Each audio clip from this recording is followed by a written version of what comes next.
Alors, quel était le problème? Le problème, c'est que moi, quand je suis rentré à l'école normale d'instituteur, c'est-à-dire en 1970, il était à peu près acquis qu'il fallait passer à la méthode globale, hein, que la méthode syllabique n'était pas bonne et qu'il fallait passer à la méthode globale.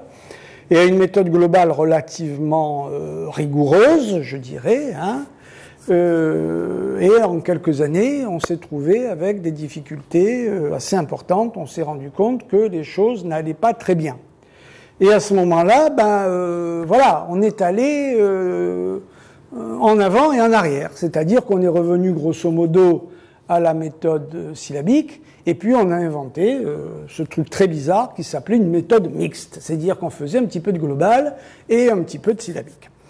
Le problème n'était pas résolu, à mon sens, ni dans un cas ni dans l'autre. Quel était le problème? Eh bien, le problème, c'était que, grosso modo, la méthode syllabique, qu'on appelait à tort la méthode traditionnelle, j'aurais peut-être revenir là-dessus, parce qu'elle n'est pas si traditionnelle que ça, cette méthode. Elle date, en gros, du 19e siècle, hein, ou au maximum du 18e siècle. Mais c'est pas une méthode très traditionnelle. Cette méthode syllabique repose sur quoi? Elle repose sur le fait qu'il y a une correspondance biunivoque entre le groupe des phonèmes et les lettres. Hein? C'est-à-dire que les lettres codent bien des sons et qu'elles les codent une à une, ou un à un. Ok? On fait comme si, on sait bien que ce n'est pas tout à fait le cas, qu'il y a des irrégularités sur lesquelles je vais revenir tout à l'heure, mais on dit dans une première approximation, ça peut marcher comme ça, et puis ensuite, avec le temps, on affinera et l'enfant corrigera. Ok? Un comme si. En face, on a une méthode globale qui fonctionne sur un autre comme si. Quel est ce comme si? Ben, c'est comme s'il n'y avait pas de correspondance entre les caractères d'écriture et les sons. Comme si les mots constituaient des unités irréductibles. Ok? Et comme si, ce qui se disait très ouvertement à l'époque, comme si nous avions affaire à deux codes totalement différents, vous l'avez peut-être encore entendu, ça se dit encore, un code oral et un code écrit. On était quand même, dans les années 80, à peu près tous convaincus qu'il fallait quand même revenir un petit peu à la méthode syllabique, que c'était là quand même qu'on avait notre sol quand même le plus solide. Hein.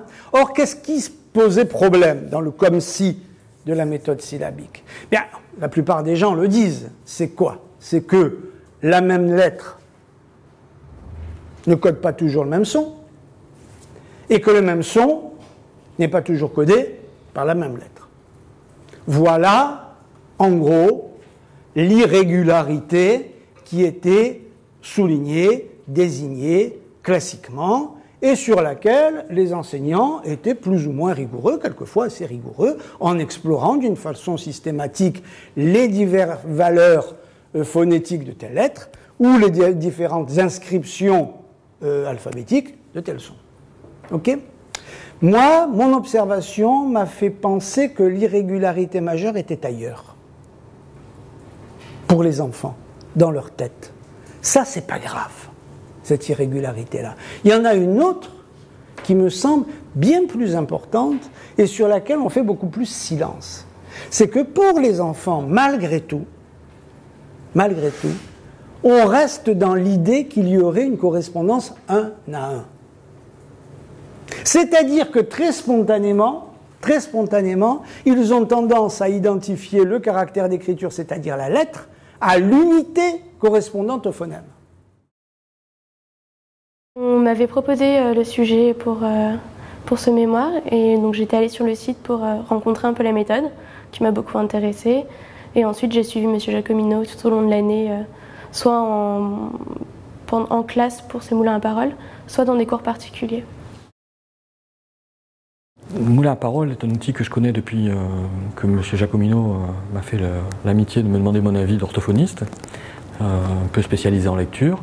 Je trouve que c'est un outil absolument indispensable à la pratique orthophonique parce qu'il permet de lever tout un tas d'ambiguïtés qui se présentent dans les méthodes de lecture traditionnelles que nous sommes amenés plus ou moins à utiliser ou à mettre en œuvre dans le cadre de nos rééducations. Et donc, par la construction très rigoureuse sur le plan linguistique que ça représente et par l'apport humain que cela nécessite, je trouve que c'est un outil vraiment indispensable. Quelle vision vous avez, vous, des nouvelles technologies que l'on accuse parfois justement d'être désalphabétisantes pour les enfants, notamment l'Internet, les mass médias, etc. Or, M. Giacomino utilise beaucoup ces nouvelles technologies. Quelle vision vous avez-vous de ça en tant qu'outil potentiel? Bien, je trouve que les nouvelles technologies, il ne faut pas en avoir peur, il ne faut pas non plus les mettre sur un piédestal. Ce sont des outils, et au titre des outils, il faut s'en servir pour ce qu'ils peuvent apporter. Et ça fait ni peur, ni c'est dangereux, ni c'est absolument génial. C'est un outil parmi d'autres qui présente beaucoup d'avantages quand même, notamment en termes de poids, de volume. C'est très facile d'emporter beaucoup de livres dans une tablette qui pèse un peu plus d'1 kilo. Quels sont les problèmes contemporains par rapport à la lecture auxquels sont confrontés les orthophonistes aujourd'hui? Bien, les orthophonistes d'aujourd'hui, un peu comme les orthophonistes d'hier, et probablement ceux de demain, sont confrontés à une perte de repères par rapport à l'écrit. Ce que vous disiez à l'instant, les nouvelles technologies ont tendance à faire disparaître la lecture, ce que je ne crois pas, mais qui est une idée qui circule dans le monde. Et donc notre souci, c'est d'intégrer les enfants dans ce monde de l'écrit, dans un monde culturel auquel ils n'ont accès que par l'image et puis probablement aussi par des difficultés d'enseignement liées à un certain nombre de critères, dont par exemple la perte de confiance dans les enseignants, qui est aussi malheureusement très gênante. Donc notre souci à nous, c'est de ramener ces enfants dans le champ de la langue écrite, dont ils ont un peu tendance à penser qu'ils pourraient s'en passer, ce qui est un leurre, mais qui malheureusement fonctionne.